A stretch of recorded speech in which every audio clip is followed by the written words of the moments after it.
Welcome to Subramani. Recently, I met a few successful financial planners and who at least took the trouble to ask the client why they came to him or her.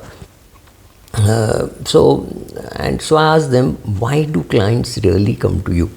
And I'm not asking you to come to me because I'm not looking for business. I'm not a financial planner. I'm not qualified to call myself a planner or advisor or anything. SEBI does not allow me to do any of that stuff. I'm just, maybe I'm creating business for the industry. That's fine. So in many cases, it was a negative event. It was something like my father died and these are a pile of shares. What can I do about it? That's how it starts, because he's saying, oh, you do mutual funds, do you do equity, what do you do, etc. So that's how the conversation starts. This is the negative one. The positive one is, look, I have lot of ESOP shares. I do not know how much to keep and how much to sell. Can you help me? So that is a positive way to do it. Then other thing which I've heard is my company is going to go public. I've been there for the last 7 years. I've collected a lot of ESOP shares. How do I manage it, right? When do I sell? What is the silent period? When can I not sell?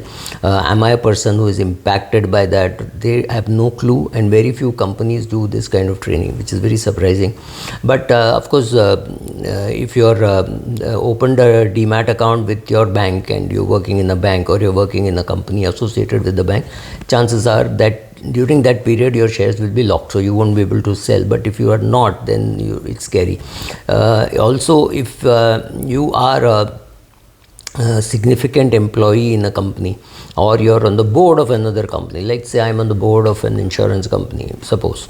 I'm not, but I'm just saying suppose. And if I've given my money to XYZ for managing it as a portfolio, and if he does a transaction in my company shares on which I'm on the board, I have nothing, I don't know anything else, but I'm on the board, even if he buys 100 shares or 200 shares, it will trigger off, because it triggers off by PAN, right? So these things people should know. Then my company is going to go public soon. I don't know what to do. My company is already gone public. I've got too many shares. I don't know what to do.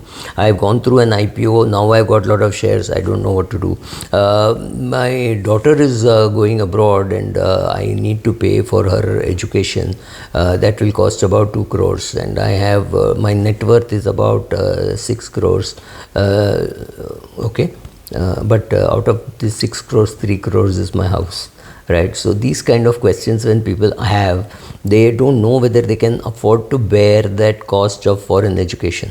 I mean, it need not be such big numbers. You take smaller numbers. Somebody with 1.5, 2 crores kind of net worth, can he really afford to spend 1 crore on his son or daughter trying to become a pilot?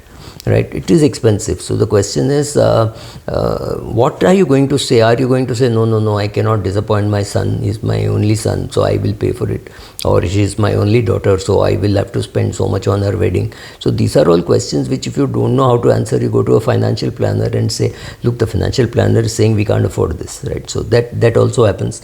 And then another thing that I'm making a lot more money than anybody else in my family has ever done. So I give away a lot to people, because this is not charity. This is about ego. So when people, two types of giving money, one is for ego and one is for charity. If it's for charity, it's great. But if it is for ego, you better control what you're doing, because I know when during bad times, people have no clue what to do. Then they go to the financial planner and the financial planner says, look, you don't have enough money to retire. People don't realize that. Only when you go to a financial planner, you realize that you don't have enough money to retire. And of course, the greatest answer is, finance is too complicated. I don't know how to do it. What are you? I'm a neurosurgeon. Wow, you're a neurosurgeon and you think finance is complicated? I think finance professionals have done a fantastic job of complicating very simple things. That's our skill. Don't get into it. So then again, I have, so this happened with a doctor friend. So I said, why did you buy that expensive car? So he was like, he was amused. He's a doctor, and he was amused. He said, no, it's all my fault. I don't invest. So money keeps getting accumulated in my bank account. So one day morning, I was seeing how much cash I had. So I went in and I saw this car's sticker price was 89 lakhs, and I had it in my bank account. So I bought it. Right. This person definitely needed a financial planner at that stage. He didn't consult one. So when people have a lot of cash, they consult. When people need a lot of money, they consult. They also consult, should I borrow? Should I sell off my equity? Should I sell my equity and buy real estate? Then they approach. Then I need to leave my job. Do I have enough money to retire? Retirement is the big question these days. Everybody comes and asks, when can I retire? Can I retire at 50? Can I retire at 55? Can I retire at 60? And they don't have too much of a clue about how much they're spending on their own luxuries, which could be a foreign trip, could be a luxury car, could be anything, could be eating out once in a month in a very real fancy restaurant. I know one couple who spend, hold your breath, 60,000 rupees a week on eating out. Okay, when I'm saying eating out, they don't pay for it every week, because there's a group of 7 or 8 of them. So the bill comes to 80,000 rupees. I think 6 people 60,000. So 10,000 per week is what they're spending on eating out on that one single fancy meal, right? So they meet only in good hotels, and may not be 5-star, but maybe they're near about. And I mean, it just adds up. So such cases, when people think, oh, I'm earning a lot of money so I can retire, and when you sit down and you find that you don't have enough net worth, that is the time when you wonder, now what next, right? And other set is, I had a big, last year I paid too much of tax. Can I do something about it? Well, literally today in the Indian conditions, there's nothing much you can do. ATC, ATD, everything is gone. You're under the new regime. So whatever is the tax, you have to pay it. But at least money can be accumulated more sensibly in children's name, in parents' name, etc. for their own expenses. So this will save you some tax. So when you don't know all this, it's a good time to be with a financial planner. These are some of the things which I am saying, some of the things which I heard, right? So all the ESOP kind of things. Then I also heard very positive thing of saying, one young couple came saying, we are planning to get married. So what are the things that we should talk about financially, which I think is very good, because I do think when you match horoscope, you have to match your financial persona also.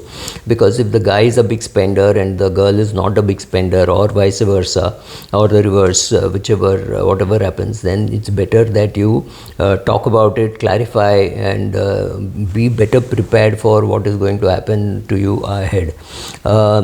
Again, retirement, early marriage, or early retirement, marriage, change of job. Can I leave my job and do business? Should I leave my job and do business? My husband wants me to leave my job and join him in his business. Is it a good thing to do? These are all trigger questions which beautifully lead you to a financial planner.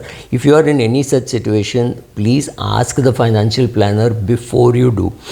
Before you put your house on mortgage to fund your children's education, find out what are the other options which are available. Get your children to see what kind of free ships and scholarships are available. Just go and find out all that.